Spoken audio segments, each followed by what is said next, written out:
Hi guys, it's been a while, 120 reasons for that. These Celts, ancient Celts. So I'm looking to put together a little bit of a more historical battle, putting my new Celts here against my Roman or early Imperial Roman army. I'll show that at another point. But I just finished putting together the core force of what I'm planning to use for the game here on the Celt side. They're Warlord Games models. Each unit is a unit of 30, and I was able to paint these actually with Citadel Contract Paints, which again I love those paints. They're so vivid, and they make units like this, especially with quite a lot of skin, just really easy and frankly fun to paint. You know, I've actually had these models for I think over 5 years. I picked them up at Brookhurst Hobbies out in Garden Grove, California when I lived out that way several years ago, as I said.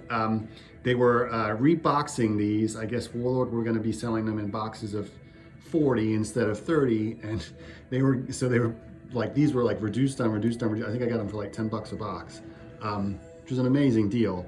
And yeah, just happy to finally get them painted and motivated to do that. I honestly, if it wasn't for Contrast Paint, I probably wouldn't have done that. Games Workshop did not sponsor me to say that. So in terms of rules, when we get this game going, got a few options here. Sword and Spear, really like that rule set. But I tend to play this with smaller scales. So you know, I'll save that one for another day. Then we got good old Hail Caesar and the Britannia expansion here. Obviously, you know, these kinds of games, you definitely need a lot more models and a lot more minis.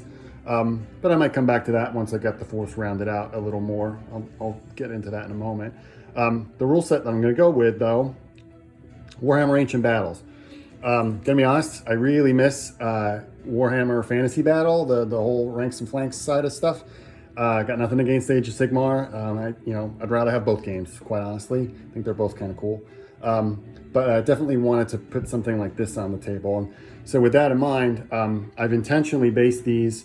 Most of them are based on a square base or a square wooden base of 4, but I've left one rank individually based so we can start pulling off casualties as necessary. And then, as I said, building out the rest of the force, I've got some chariots on the painting table and some cavalry, or unit of cavalry. And then I've got more chariots and some of the Victrix naked fanatics also winging their little weenies on the way here. So as soon as they get here, I'll paint those too, and we'll put together a battle, and this will be my next project. So thanks for watching.